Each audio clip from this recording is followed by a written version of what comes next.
வாழ்க்கையில ஜெயிக்கிறது அப்படிங்கிறது கஷ்டம் இல்லைங்க. அந்த வெற்றியை நோக்கி நம்ம போகக்கூடிய பாதையில வரக்கூடிய தடங்கல்களையும் சிக்கல்களையும் கடக்கிறது தான் கஷ்டம்.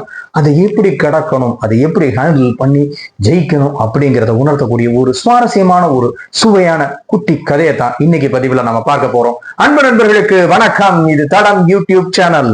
தடம் பார்த்து நடப்பவன் மனிதன், தடம் பதிப்பவன் மாமனிதன். இன்னைக்கு நம்ம வீடியோக்குள்ள போறதுக்கு முன்னாடி நம்ம சேனலை சப்ஸ்கிரைப் பண்ணாதவங்க சப்ஸ்கிரைப் பண்ணிடுங்க. மறக்காம பெல் பட்டனையும் கிளிக் பண்ணிடுங்க. வாங்க இன்னைக்கு வீடியோக்குள்ள போலாம். ஒரு நாட்டினுடைய ராஜா ஒருத்தருக்கு திடீர்னு ஒரு நாள் பார்வை போயிடுச்சு. சுத்தமா கண்ணே தெரியல. இந்த நாட்டுல இருக்கக்கூடிய பெஸ்ட் வைத்தியர்கள் எல்லாருமே அந்த ராஜாவை டெஸ்ட் பண்ணி பார்த்துட்டு என்ன சொன்னாங்கன்னா, ரொம்ப சிக்கலான ஒரு விஷயமா இருக்கு. இந்த குணப்படுத்துறதுக்கு ஒரே ஒரு வழிதான் இருக்கு. இந்த நாட்டுல இருக்கிற ஒரு காட்டுக்குள்ள இருக்கிற ஒரு அபூர்வமான ஒரு மூலிகையினாலதான் இதை குணப்படுத்த முடியும். அந்த மூலிகை குறிப்பிட்ட ஒரு காட்டுல மட்டும்தான் கிடைக்கும். அது கிடைக்கிறதுங்கிறது அவ்வளவு சுலபம் இல்லை. அந்த காட்டுல போய் அந்த மூலிகை எங்க இருக்குன்னு தேடி கண்டுபிடிச்சு எடுத்துட்டு வரணும்னா அந்த காட்டுல இருக்கக்கூடிய ஒரு தேவதையுடைய அனுகிரகம் இருந்தா தான் பண்ண முறை. எப்படியாவது அந்த மூலிகையை கொண்டு வந்தா தான் ராஜாவுக்கு பார்வையை திரும்ப கொண்டு வர முடியும் அப்படின்னு சொல்லி இந்த வைத்தியர்கள் எல்லாம் சொல்றாங்க. இந்த ராஜாவுக்கு எப்படியாவது பார்வை கிடைக்கணும், அந்த மூலிகையை எவ்வளவு கஷ்டப்பட்டு அதை நான் கொண்டு வரேன் அப்படின்னு சொல்லி இந்த ராஜாவுடைய மூத்த மகன், இந்த நாட்டினுடைய பட்டத்து இளவரசன் முதல்ல கிளம்பி போறான். அந்த குறிப்பிட்ட காட்டை போய் அடைஞ்சு இந்த காடை கண்டுபிடிச்சு அங்க போய் இந்த காட்டுல இருக்கக்கூடிய அந்த தேவதையை வேண்டாம், அந்த மாதிரி எங்க அப்பாவுக்கு இந்த மூலிகை வேணும், அதை நீதான் எனக்கு காமிச்சு கொடுக்கணும் அப்படின்னு. சரி, நான் உனக்கு அந்த மூலிகை எங்க இருக்குன்னு காமிக்கிறேன், நான் உனக்கு அந்த இடத்துக்கு உன்னை கூட்டிட்டு போறேன். ஆனா ஒரே ஒரு கண்டிஷன், நீ எனக்கு முன்னாடி நடந்து போகணும், நான் பின்னாடியே வருவேன். எக்காரணத்தை கொண்டு நீ பின்னாடி திரும்பி பார்க்க கூடாது. ஒருவேளை நீ பின்னாடி திரும்பி பார்த்தேன்னா நீ கல்லாயிடுவ, சிலையாயிடுவ. அப்புறம் நீ என்னைய குறை சொல்லக்கூடாது. இந்த கண்டிஷன் உனக்கு ஓகேன்னா நான் உன்னைய தொடர்ந்து வரேன், உன்னைய கூட்டிட்டு போறேன், அந்த மூலிகை எங்க இருக்குன்னு உனக்கு காமிக்கிறேன் அப்படின்னு சொல்லி இந்த தேவதை சொல்லிச்சான். இந்த பட்டத்து இளவரசனும் என்ன சொன்னா, சரி ஓகே, இந்த கண்டிஷன் எனக்கு ஓகே தான், நான் முன்னாடி போறேன் அப்படின்னு சொல்லிட்டு இந்த காட்டுக்குள்ள நடக்க ஆரம்பிச்சானா இந்த தேவதையும் அவன் பின்னாடியே போய்கிட்டே இருந்துச்சான்.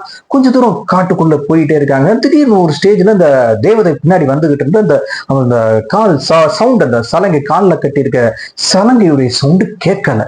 இப்போ இந்த இளவரசனுக்கு டவுட் ஆயிடுச்சு, இன்னும் பின்னாடிதான் நான் வர்றேன்னு சொன்ன இந்த தேவதை வரலையோ அப்படின்னு ஒரு நிமிஷம் டவுட்ல இப்படி திரும்பி பார்த்தா சொன்னதை மீறிட்டான உடனே அந்த இடத்துல அந்த ஸ்பாட்லயே அவன் சிலையாயிட்டான.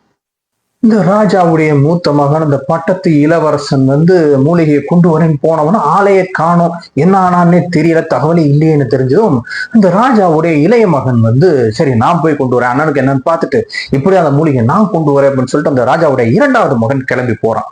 இப்ப இவன் அந்த காட்டை தேடி கண்டுபிடிச்சு வர்றான். அந்த தேவதையை பார்க்கறான். அந்த தேவதை சொல்றேன்னு சொல்லி அதே கண்டிஷன், நீ எனக்கு முன்னாடி போகணும், நான் பின்னாடி வருவேன், எக்காரணத்தை கொண்டு திரும்பி பார்க்க கூடாது, பார்த்தா சிலை ஆயிடுவேன் அப்படின்னு மறுபடியும் அதே கண்டிஷனை சொல்லுது. இந்த இரண்டாவது மகனும் அந்த கண்டிஷனுக்கு ஓகேன்னு சொல்லிட்டு முன்னாடி நடந்து போயிட்டே இருக்கான். அதே மாதிரி கொஞ்சம் தூரம் போகவும் அந்த தேவதையுடைய சலங்க சவுண்டு கேட்கல. இப்ப இவனும் திரும்பி பார்க்கறான், இவனும் சிலையாயிடுறான்.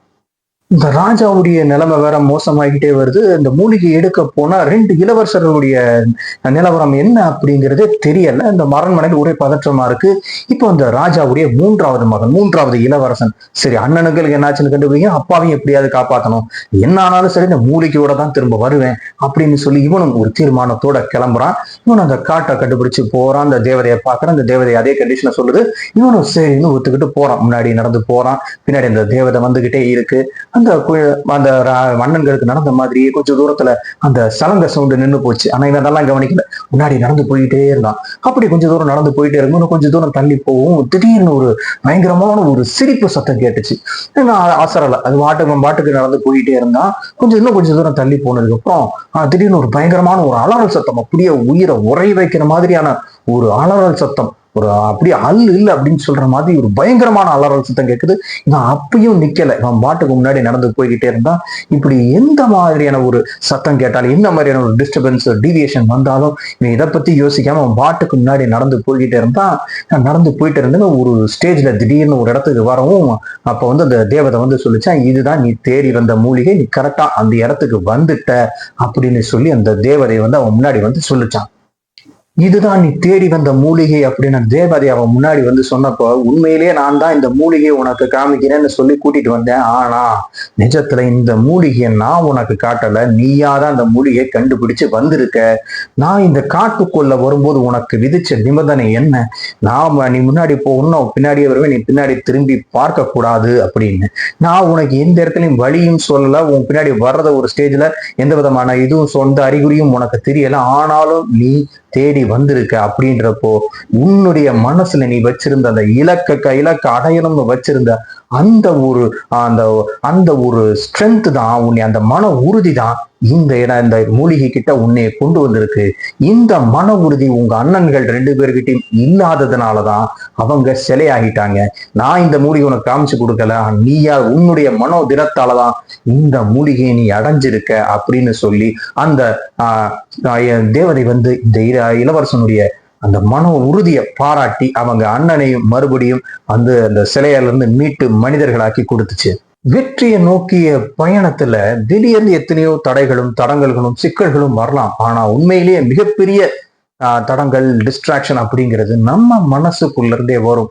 இந்த தேவதை சொன்ன மாதிரி நம்ம அந்த சவுண்டு கேட்கலையே என்ன ஆச்சு அப்படின்னு நம்ம திரும்பி பார்க்குற மாதிரியான பல டிஸ்ட்ராக்ஷன்ஸ் நம்ம மனசை, டெம்டேஷன்ஸ் நம்ம மனசே உண்டாக்கும்.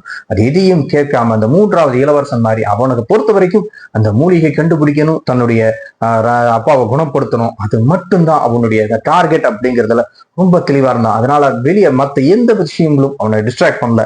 அந்த அலறல் சத்தமோ சிரிப்பு சத்தமோ, ஏன் சந்திரமுகி படத்துல சொல்ற மாதிரி உருளுதான் சாயிதான் அப்படின்னு என்ன நடந்தாலும் அதை அவனை பாதிக்கல. அவனுடைய இலக்கு தெளிவாக இருந்துச்சு.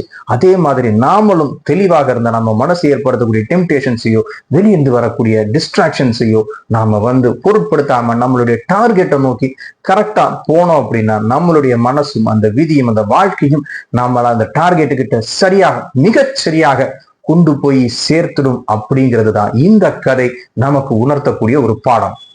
இந்த பதிவு உங்க எல்லாத்துக்கும் பிடிச்சிருக்குன்னு நினைக்கிறேன். இந்த பதிவை பற்றி உங்களுடைய கருத்துக்களை கமெண்ட் பண்ணுங்க. இந்த வீடியோ உங்களுக்கு பிடிச்சிருந்தா லைக் பண்ணுங்க, ஷேர் பண்ணுங்க, மறக்காம நம்ம சேனலை சப்ஸ்கிரைப் பண்ணிடுங்க. மீண்டும் இது போன்ற சுவையான ஒரு பதிவுல உங்களை சந்திக்கிறேன். அதுவரை உங்களிடமிருந்து விடைபெறுகிறேன். நன்றி, வணக்கம். தடம் பதிப்போம்.